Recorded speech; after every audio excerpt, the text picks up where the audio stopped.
순종이라는 곡의 영상이었고요. 제가 어렸을 때 이 이미지를 보면서 많이 깨닫기도 하고 기도도 하고 하나님 앞에 나아갔던 영상이기도 합니다. 여러분, 이 영상을 보니까 좀 어떤 것 같습니까? 예수님께서 맡겨주신 십자가, 그 십자가를 붙잡고 내가 나아가겠습니다라는, 때로는 친구들에게 박이정표가 되어지기도 하고요. 때로는 사람들에게 이쪽 길로 가는 것입니다, 이 길이 맞는 길입니다 라고 권하기도 합니다. 시간이 흘러 어느덧 내 주위엔 아무도 없는 것 같고요. 비바람이 몰아치기 시작을 하고요. 이것을 놔두고 어디론가 훌쩍 떠나고 싶은데 그 맡겨진 그 사명 하나 때문에, 예수님의 그 말씀에 순종하고자 그 십자가를 내려두지 못하고 혼자서 꿋꿋이 버팁니다. 비바람이 몰아쳐도 버티고요. 눈보라가 쳐도 버팁니다. 정말 세상의 힘든 일에 쓰러져 넘어져도 다시금 십자가를 붙잡고 나아가는 이유가 무엇입니까? 예수님이 맡겨주신 그 십자가, 내가 붙잡고 살아갑니다. 내가 주의 말씀에 순종하며 살기를 소망합니다라는 그 자세. 결과적으로 예수님께서 다가오시고 잘하였다 칭찬하는, 아마 이 짧은 영상이 우리의 삶의 모습이 되어지기를 축복하고 축원합니다. 우리가 2026년도 표어가 말씀대로 내게 이루어지다 라는 제목 가운데 진행되고요. 새해 첫 주 말씀이 말씀대로 내게 이루어지다 라고 말씀이 듣습니다. 그리고 그 설교 이후에 그 다음 주에 야고보서의 말씀을 통해 너희는 말씀을 듣고 행하는 자가 되고 라는 제목으로 말씀이 듣죠. 하나님의 말씀이 듣기 이루어지기 위해서는 우리가 그 말씀대로 행하는 자가 되어야 됩니다. 그리고 그 이후에 무엇이 됩니까?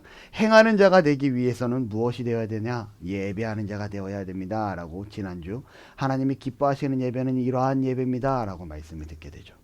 그리고 예배하는 자가 되었을 때 그 예배하는 자가 된 자는 어떻게 돼야 되는가? 하나님 앞에 오늘의 말씀 순종하는 자가 되어야 할 줄로 믿습니다.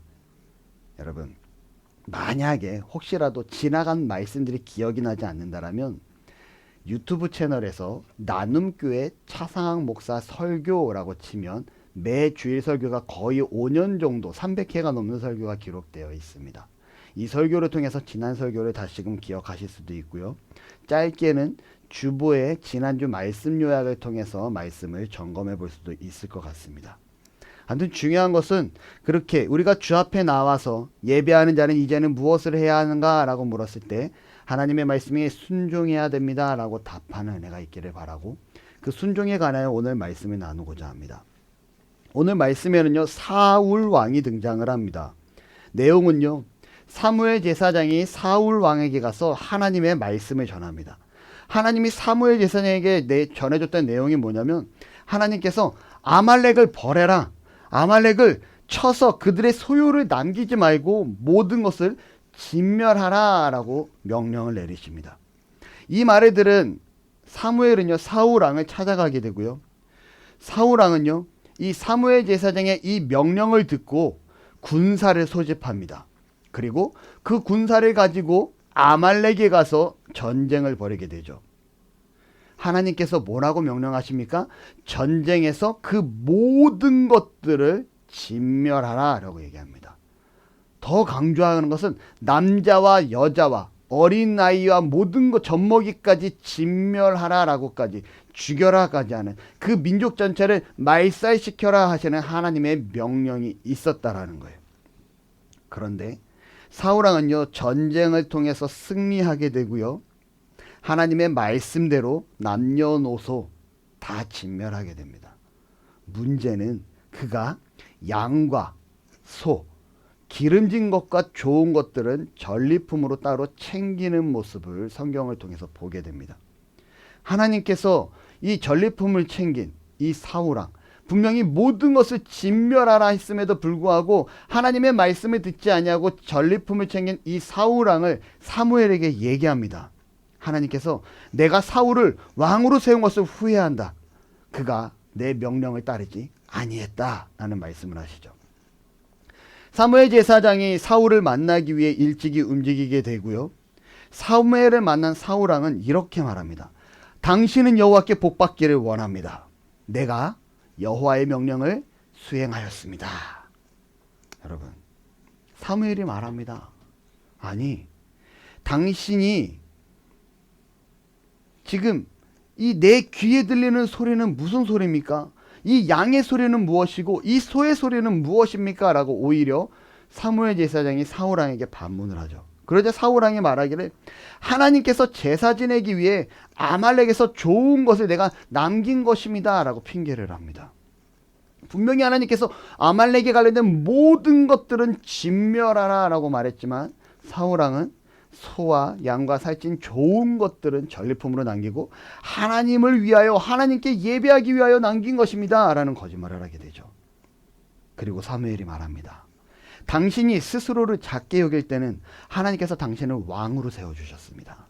하지만 지금은 하나님의 말씀을 듣지 않고 하나님께서 하지 말라 한 일을 악한 일을 행하였습니다.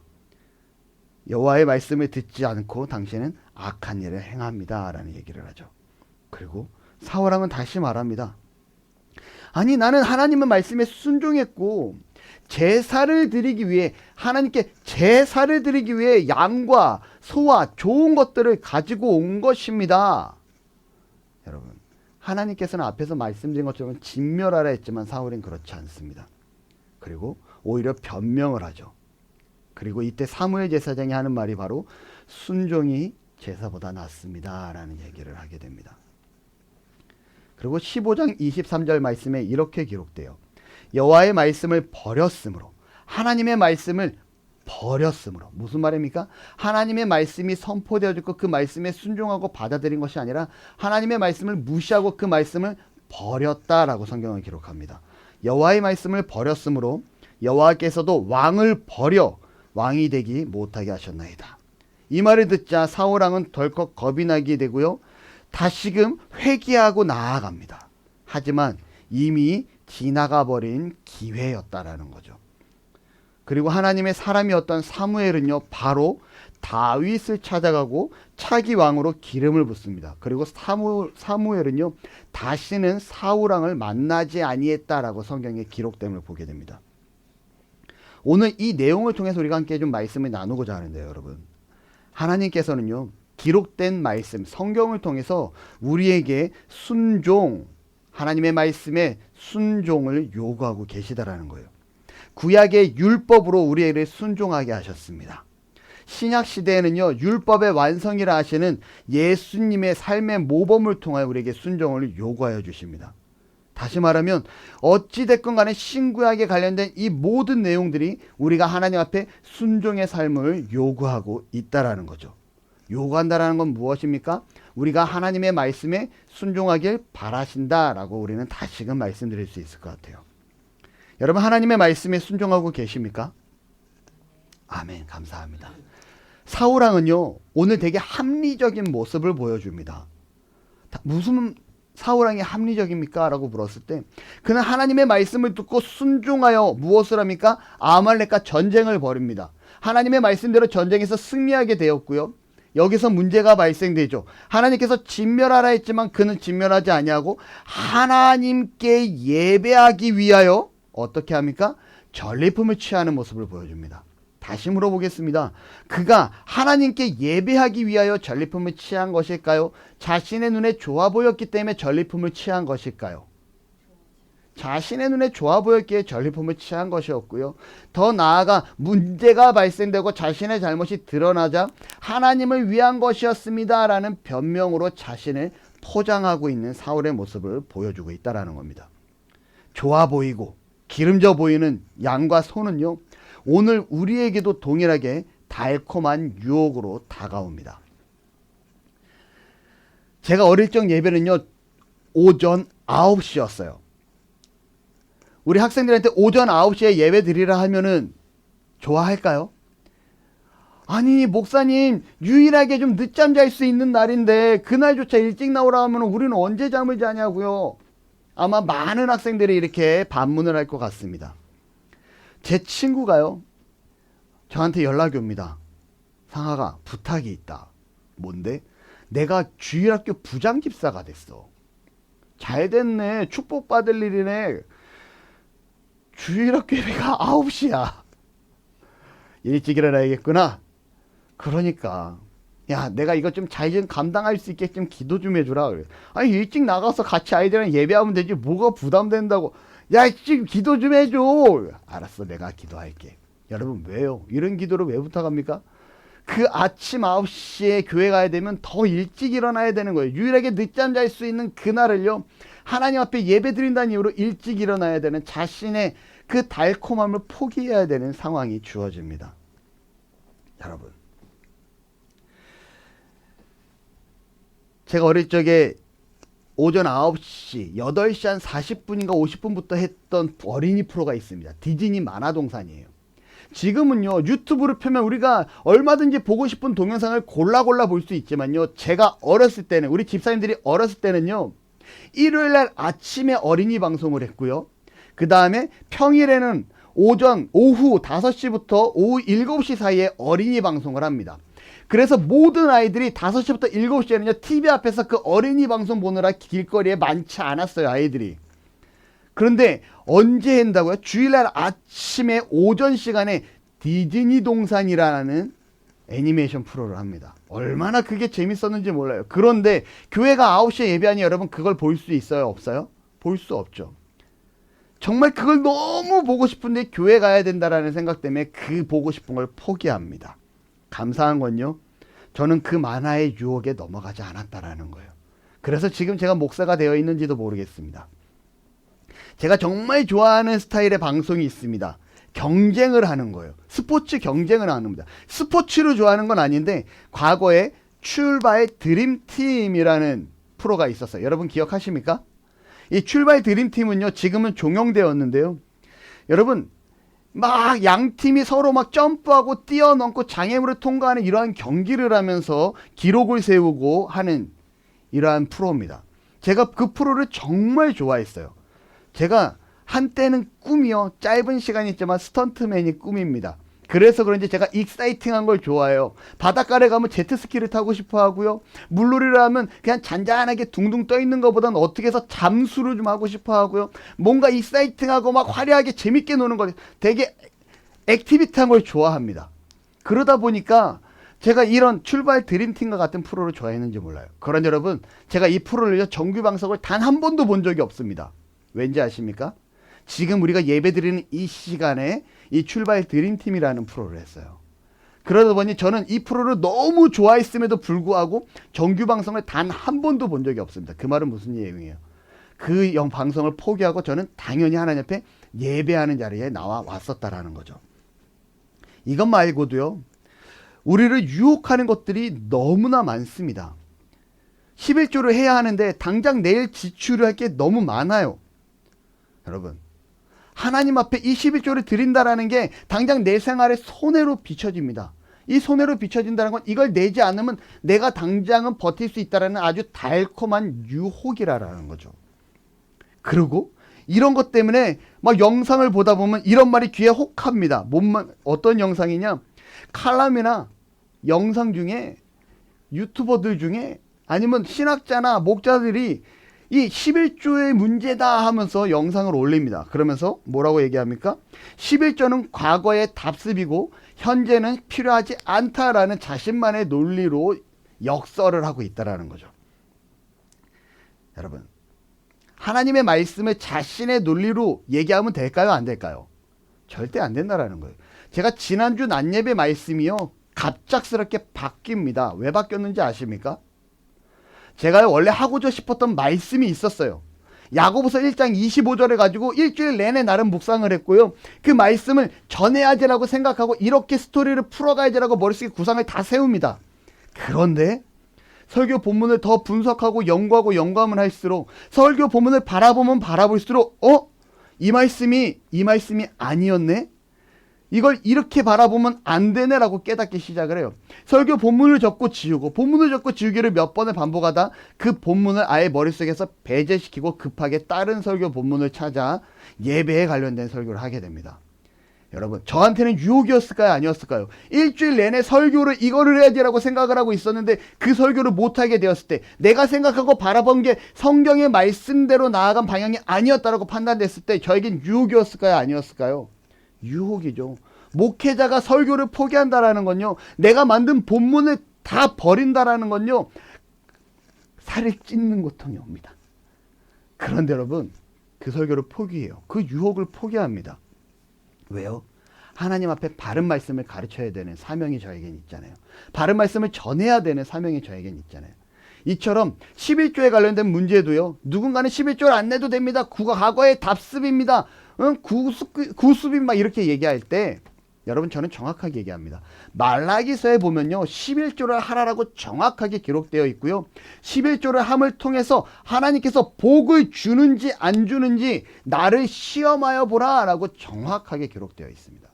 성경에 기록된 걸 내가 왜 내 논리로 왜곡해서 11조를 하지 않아도 됩니다 라고 얘기하냐고요. 잘못된 거라는 거죠. 그런데 우리가 비용이 부족하고 자금이 부족할 땐 이러한 영상 하나를 보면서 위로를 삼고 어떻게 보면 그 영상으로 그치 11조는 안 해도 되는 거야 라고 스스로 그 유혹에 넘어가는 모습을 보여주기도 합니다. 하지만 여러분 성경에 하라고 했으면 당연히 해야죠. 그만큼 우리가 11조 하는 거 쉽지 않습니다. 기억해야 할 것은요. 분명해야 할 것은요. 하나님께서 사울 왕에게 아말렉을 진멸하라 하신 그 말씀과 하나님께서 11조를 하라 하신 이 말씀과 하나님의 말씀에 순종하라 하신 이 말씀과 전혀 다르지 아니한 하나님의 명령이라는 사실을 기억하시기를 바랍니다. 제가 나눔교회를 개척하고 나누기를 소망합니다. 방법을 모르겠어요. 그러자 연말에 떠오르는 생각이 지역사회에 기부를 해야겠다. 그리고 이 돈을 교회를 위해서 쓰면 좀 더 유익하지 않을까? 이런 유혹이 제게 옵니다. 고민이 됩니다. 그리고 개척한 첫 해에는요. 교회 재정 10만 원을 남겨놓고 약 7, 80만 원의 돈을 동사무소에다 기부를 합니다. 왜 기부했습니까? 어려운 이웃을 위하여 써주시기를 바랍니다. 라는 마음으로 동사무소에 기부를 하게 되죠. 그리고 그 다음에부터는요. 나눔 장학금을 시행하고요. 벌써 우리가 알고 있다시피 4차까지 진행이 됩니다. 적지 않은 물질이에요. 교회의 환경을 위하여 사용한다면 더 좋은 것으로 교회가 채워질 수도 있는 자금들입니다. 그리고 더 힘든 건 무엇입니까? 우리 성도들의 수고와 헌신을 요구해야 한다라는 거예요. 하지만 이러한 생각이요. 제가 그냥 하고 싶어서 하는 것이 아니라 하나님 앞에 순종하기를 바라는 마음에 이렇게 하고 있다라는 거예요. 이 자금을 딴 데로 쓰면 더 좋을 텐데 이것을 다른 곳으로 하면 더 편할 텐데 여러분 솔로몬이 넘어가지 못한 기름진 소와 양 좋아 보이는 것들이 유혹이라는 겁니다. 우리가 이 땅을 살아가는 가운데 이러한 유혹 가운데 하나님 앞에 순종하시기를 축원합니다. 우리가 순종할 때 나의 중심을 드릴 때 우리의 부족함과 우리의 모든 문제를 하나님께서 해결하여 주실 줄로 믿어요. 하나님께서 드리기 위해서 드렸더니 나의 삶이 부족해졌다. 하나님 가만히 두시지 않으십니다. 분명히 그거보다 더 많은 것으로 채워주시는 하나님이시라는 거죠. 하나님 앞에 나의 중심을 드리기 위해서 결단하였더니 너무나 내가 해결할 수 없는 문제 가운데 직면했다. 하나님은 선하고 아름다운 길로 이 모든 문제를 해결하여 주실 줄로 믿습니다. 하나님이 요구하시는 것은 무엇입니까? 우리 앞에 하나님 앞에 순종함을 요구하고 계시다라는 사실을 기억하시기 바라요. 하지만 안타까운 것은 사울왕은 어떻게 합니까? 눈앞에 보이는 이득을 놓지 못합니다. 그 좋아 보이는 것을 무시하지 못했고요. 그 하고 싶은 것을, 그 필요하다 느끼는 것을 그는 포기하지 않습니다. 결국 사울은 기름지고 좋아 보이는 양과 소와 전쟁의 전리품을 취하게 됩니다. 결과적으로 불순종하게 되었다라는 거죠. 여러분 사울왕이 불순종하자 하나님은 아까 말씀을 통해 진노하심을 알게 되고요. 그를 왕으로 세우신 것을 후회하셨다라고 성경은 기록함을 보게 됩니다. 당장 이득인 것 같아요. 이 유혹에 넘어가는 거 당장 기쁨입니다. 이 유혹에 넘어가는 거 당장 즐거움입니다. 이 유혹에 넘어가는 거 당장 안전함에 머물 수 있을 것 같아요. 그런데 여러분 하나님께서는요. 이러한 것들을 유혹이 우리 앞에 있다 할지라도 우리가 그 유혹에 넘어가는 사실을 기뻐하지 아니합니다. 오히려 이러한 것들은요. 우리가 하나님으로부터 멀어지게 하는 사탄이 우리에게 제공해주는 전략적인 수단이라는 사실을 기억하셔야 돼요. 내 앞에 보이는 그 유혹 이것이 사탄의 시험이라는 거죠. 아브라함에게 엄청난 일이 벌어집니다. 믿음의 조상 아브라함, 그에게 어떠한 일이 벌어지냐? 하나님께서 100세에 난 아들, 눈에 넣어도 아프지 않을 그 바라보는 것만으로도 웃음이 나고 기쁨이 되는 그 아들 이삭을요, 하나님께 번제로 드리라고 말씀하십니다. 이 말도 안 되는 명령. 하지만 아브라함은 어떻게 합니까? 하나님의 말씀에 그 아들 이삭을 번제로 드리기 위해 데리고 가는 모습이 성경에 기록됩니다. 아들과 함께 할 수 있는 그 미래를, 그 펼쳐질 행복을요, 그는 하나님의 말씀에 순종하기 위해 그 달콤함을 뿌리치는 모습을 보여주고 있다는 거예요. 여러분, 제게도 아주 소소한 꿈이 있습니다. 어떠한 꿈이냐면요, 효주나 성주가 운전하면서요, 엄마 아빠 동생을 데리고 여행 경비를 본인들의 돈으로 다 대면서 여행을 가는, 그리고 엄마하고 아빠는 효주 성주가 준비한 이 여행 틀 안에서 함께 먹고 즐기고 놀다가, 아빠는 익사이트한 걸 좋아하니 놀다가 오는 그러한 아주 소소한 꿈이 있습니다. 우리 아이들이 크면 분명히 엄마 아빠한테도 그렇게 하겠지라는 생각을 해요. 저는 아이들을 향한 기대입니다. 그런데 아브라함도 이러한 기대가 없었겠냐고요. 그 아들 이삭을 바라보며 그 이삭과 함께 하려 하는 그 소소한 행복에 대한 기대가 없었겠느냐고요. 그런데 하나님의 명령은 이러한 기대와 유혹을 단절하는 명령이었습니다. 내 아들 이삭을 번제로 드리라. 아브라함은 기도하며 하나님 앞에 나아가고 결과적으로 그는 하나님의 명령에 순종하는 모습을 보여줍니다. 또 다른 사람을 볼까요? 다니엘과 그의 세 친구들을 볼 수 있습니다.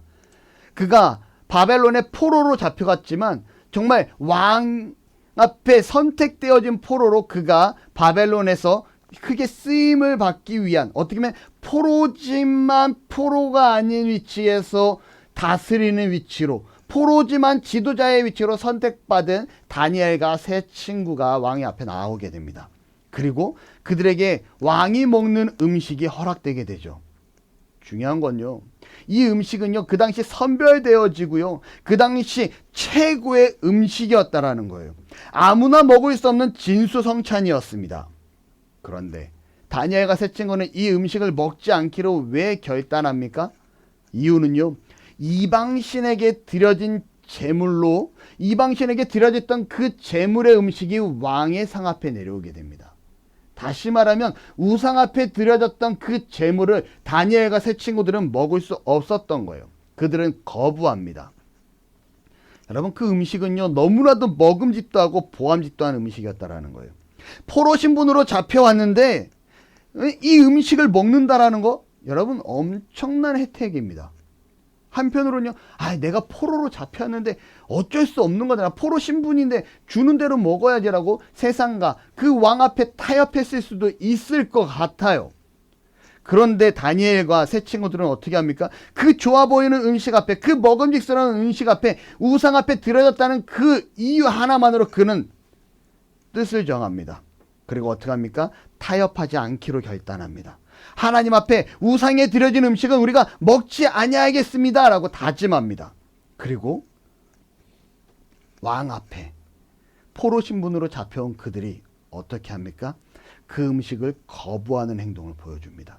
다시 말하면요, 목숨을 내놓은 행동이었다라는 거예요. 왕이 제공한 음식을, 당신이 준 음식은 우상 앞에 드려진 음식이니 우리는 먹을 수 없습니다. 이 표현은 무엇입니까? 여러분, 아주 간단하게 말하면 죽기를 각오했다라는 겁니다. 그들은요, 이 죽음조차 각오하자 어떻게 하십니까? 하나님께서 놀라운 은혜를 허락하셨고, 결과적으로 그들은 바벨론의 총리로, 바벨론의 각 도지사로 역할을 감당하는 자가 되게 됩니다. 저는요, 여행을 되게 좋아해요. 그래서 종종 가곤 합니다. 그리고 개인적으로 제게 주는 상이다라고, 열심히 일했으니 좀 잠깐 쉬자라는 제게 주는 상이다라고 여기기도 합니다. 그런데 여러분 기억하다시피 저는요, 이 여행을 통해서 단 한 번도 주일을 범한 적이 없어요. 언제든지 저는 토요일이 되면 집에 와서 다음날 교회 갈 준비를 합니다. 왜일까요? 저는 하나님 앞에 온전히 예배하기 위하여 주일날에는 절대 여행을 가지 않아요.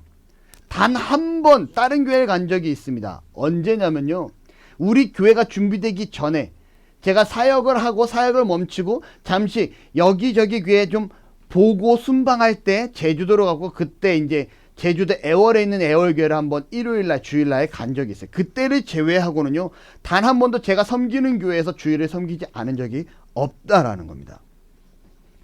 여러분, 한번 다시 한번 질문을 해볼게요. 우리가 지나간 시간을 돌아봤을 때 우리가 하나님 앞에 얼마나 순종하셨습니까? 주일을 지키는 거에 대해서, 하나님 앞에 헌금 생활을 하는 것에 대해서, 하나님 앞에 기도 생활하는 것에 대해서, 세상 가운데서 살아가는 우리의 삶의 모습들 가운데서 우리가 하나님 앞에 얼마나 순종하는 삶을 살아오셨는지 한번 생각해 보시기를 바랍니다. 말씀을 시작하면서 순종이라는 영상을 봅니다. 예수님께서 한 사람에게 십자가를 맡겨주시고, 그 앞을 지나가는 사람들이 그가 들고 있는 십자가의 이정표를 보고 손을 흔들어 줍니다. 더 나아가 그의 친구들도 그의 앞을 지나갑니다. 그리고 그도 그 친구가 가는 것을 함께 따라가고 싶지 않았을까라고 생각을 해보게 돼요. 바람이 부는 상황이 있었고요. 비가 오는 상황이 있었고, 눈이 오는 상황이 있었고, 너무도 덥고 너무도 추운 날도 있을 수 있었을 것입니다. 근데 그는 이러한 모든 역경을 이겨내고 순종할 때 예수님은 그 사람을 위로하시고 축복하는 모습을 보게 됩니다. 우리가 이 땅을 살아가는데요, 정말 친구와 함께하고 십자가를 두고 이 예배를 버려두고 하나님 앞에 그리스도인인 자신의 본분을 버려두고 어디든지 좀 나아가고 싶을 때도 있을 거예요. 하지만 우리가 그렇게 나아간다라면, 그 유혹을 쫓아간다라면 예수님께서는 우리를 위로하고 우리에게 복 주실 기회가 사라지게 될 것임을 여러분 기억하시기를 바랍니다. 내 스스로 왜 받을 수 있는 복의 기회를 스스로 박탈시키냐고요. 목사님, 저는 잘 모르겠습니다. 무엇이 순종하는 모습인지 모르겠습니다. 사도 바울은 이렇게 로마서 8장 5절에서 7절에 기록합니다. 읽어드립니다. 육신을 따르는 자는 육신의 일을, 영을 따르는 자는 영의 일을 생각하나니 육신의 생각은 사망이요 영의 생각은 생각과 평안이니라. 육신의 생각은 하나님과 원수가 되나니 이는 하나님의 법에 굴하지 아니할 뿐 아니라 할 수도 없음이라. 육신의 생각과 영의 생각이다 라고 얘기를 하고요. 여러분, 신앙생활하기 시작을 하면 어느 순간 내 안에서 성령 하나님께서 역사하시고 함께 하시기 시작을 합니다. 예전에 신앙생활 하기 전에는 당연하던 것들이, 아무렇지도 않았던 것들이 신앙생활 하면서 어느 순간 내 안에 고민이 되기 시작을 해요. 내가 기독교인인데 이걸 해도 되는 것인가? 내가 기독교인인데 이걸 하면 안 되지 않을까? 내가 왜 예전에는 아무렇지도 않았던 것들이 이제는 왜 내 안에 불편함으로 느껴지지? 이 모든 것들이 성령이 내 안에서, 말씀 안에서 역사해 주시는 작업이라는 겁니다. 여러분, 그럴 때 우리는 어떻게 해야 되는가? 성령이 내 안에서 움직이시고 깨닫게 할 때 그 성령의 음성에 민감하게 반응하며 순종하며 행동하시기를 바라요. 제가 스페르마 이 수련회를 담당하는, 중고등부 수련회를 담당하는 목사님과 대화 중에 중고등부 학생들을 위해서 바베큐 파티를 한다 했을 때 순간 제 마음에 무슨 생각이 듭니까? 바베큐 파티를 한다고? 내가 하면 비용 큰 돈 들이지 않고 헌신할 수 있을 것 같은데, 마음의 감동이 순간 이릅니다. 그리고 저는 그 감동을 무시하지 않고 누르지 아니하고요, 목사님께 얘기해요. 목사님께서 혹시 허락해 주신다면 제가 이러한 부분을 좀 봉사해도 되겠습니까? 헌신해도 되겠습니까? 라고 오히려 요청을 하게 돼요. 여러분, 이러한 작은 것들 하나하나가 무엇입니까? 성령이 내 안에게 주시는 음성이고요, 그 음성대로 나아가는 순종이라는 거예요. 지난주에 우리 장소영 집사님과 김종희 집사님이 아이들 나눔 장학금을 많이 해주십니다. 얼마나 감사했는지 몰라요. 이 나눔 장학금을 했을 때 여러분, 중요한 건요, 마음에 감동이 있었다는 거예요. 아유, 아들 목사가 하라니까 해야지. 그럴 수도 있겠죠. 하지만 더 나아가서 무엇입니까? 그 마음에 감동이 있었기에 자신의 물질을 떼서 하나님 앞에 헌금을 합니다. 나눔 장학금을 드리는 거예요. 이게 바로 성령의 음성에 민감하게 반응하는 거고 행동하는 거라는 겁니다. 사울왕은요, 불순종 후에 사무엘의 징계를 듣습니다. 그리고 그 징계 가운데 뭐라고 얘기합니까? 좋은 것으로 하나님께 제사하려고 가지고 온 것이라니까요. 여러분, 맞아요. 좋은 것으로 하나님 앞에 드리기 위한 건 너무도 좋습니다. 하나님 앞에 제사하기 위하여 전리품을 취한 거라니까요. 여러분, 말은 그럴싸하죠. 근데 이미 불순종하고 있다라는 겁니다. 제가 너무 싫어하는 일이 있어요. 무엇이냐면요. 과거에 제 친구, 제가 전도사 시절입니다. 이 전도사들하고 모여서 대화를 하는데 다 목사님이 되어 있죠. 뭐 이제 목사님이 안 된 분도 계시긴 합니다. 다시 이제 사회로 돌아간 친구도 있기도 해요. 일반인을 하는 분들도 있긴 합니다. 교회 장로님이 있는데 자녀가 고3이랍니다. 근데 이 고3이라는 이유로 예배에 면제권을 주어졌대요. 여러분, 장로 자식이 주일날 예배 안 한다? 고3이기 때문에 공부해야 된다? 되는 말일까요? 아니요. 고3이니까 더 기도하고 더 예배에 집중해야죠. 하나님 앞에 인생의 결정권이, 인생의 갈림길에 있는 이 순간에 세상에 나서 공부하는 것 중요하죠. 하지만 더 중요한 건 하나님 앞에 나와 기도하며 하나님, 내가 삶의 방향에 어디로 가야 됩니까? 라고 더더욱 물을 거야 될 시기가 고3이라는 겁니다. 우리나라의 구조의 특징이죠. 교육 구조의 특징. 근데 고3이라는 이유로 면죄부를 받아요. 주일날 나오지 않아도, 아유, 너 고3인데 공부해. 친구 전도사가 가슴이 답답해가지고, 그 친구는 지금 목회를 안 해요. 그 친구가 가슴이 답답해가지고 막 그런 얘기를 합니다. 제가 예전에 섬겼던 교회예요. 담임 목사님 자녀가요, 12시 예배만 땅 드리고 학원에 갑니다. 아니, 모든 예배가 끝나지도 않았는데 담임 목사님 자녀가 영재라는 이유로, 공부를 잘한다는 이유로 낮 예배만 끝나고 학원을 쪼르륵 가요. 그러면 중고등부 예배가 이후에 이어집니다. 제가 설교를 하는데 주일 성수를 잘해야 된다고 강조를 못해요. 왜 못합니까? 담임 목사들이 학원 갔는데 제가 어떻게 주일 성수 잘해야 된다고 그 아이들한테 선포하냐고요. 부교육자가 돼가지고. 그리고 얘기하죠. 뭐라고 얘기합니까? 좋은 대학 가서 하나님께 영광 돌릴 겁니다. 정말 하나님 기뻐하실까요? 저는 그렇게 생각하지 않아요. 아닌 것 같습니다. 하나님 앞에 온전히 예배하지 못하고서 하나님께 영광 돌린다라는 거, 앞뒤가 안 맞는다라는 거죠. 결과적으로 솔로몬이 어떻습니까? 하나님이 하지 말라는 것을 가지고 하나님께 영광 돌린다 하니 하나님은 이미 불순종한 그 모습을 보셨고요. 결과적으로 그는 하나님께 버림받게 됩니다. 그리고 솔로몬에게 사무엘은 이렇게 얘기하죠. 하나님께 순종하는 것이 당신이 말한 제사보다 낫습니다. 여러분, 핑계대며 영광 돌리기 위함입니다 라고 이렇게 얘기하기보다는요, 우리가 정말 순수하게 하나님의 말씀에 순종하며 나아가기를 바랍니다. 제가 사무엘의 말을 다시 한번 돌려서 얘기하면요, 하나님께 영광 돌린다는 핑계보다는 핑계대기 이전에 하나님의 말씀에 순종하는 것이 낫습니다 라고 말씀을 드리고 싶어요. 우리가 지난 시간 어떻게 지내왔는지 한번 스스로 평가해 보기 바랍니다. 때로는 부족할 수도 있고요, 때로는 스스로 만족함이 있을 수도 있습니다. 하지만 중요한 것은요, 하나님 앞에 순종하는 삶으로 하나님의 말씀이 내게 이루어지는 2026년도 그렇게 살아나아가는 저와 여러분이 되시기를 소망합니다. 할렐루야. 하나님 참으로 감사합니다. 우리를 사랑하시고 주 앞에 나와 예배자를 세우신 하나님의 사랑과 하나님의 은혜 감사를 드립니다. 하나님, 오늘 말씀처럼 우리가 주 앞에 나와 순종하기를 원합니다.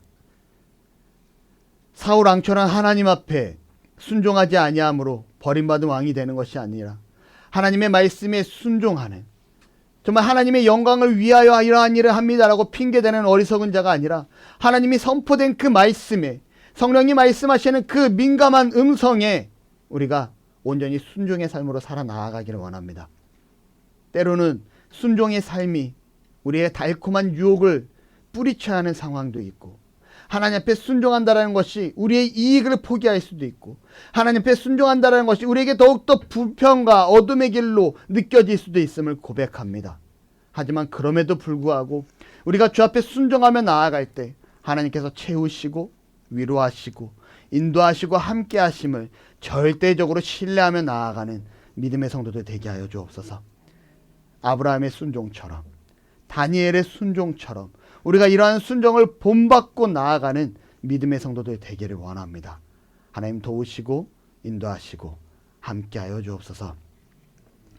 이제는 우리 주 예수 그리스도의 은혜와 하나님 아버지의 놀라우신 사랑하심과 성령 하나님의 함께하심이 말씀을 듣고 순종의 삶을 다짐하는 교회와 나눔의 성도들 머리 위에 지금으로부터 영원토록 함께 있을지어다.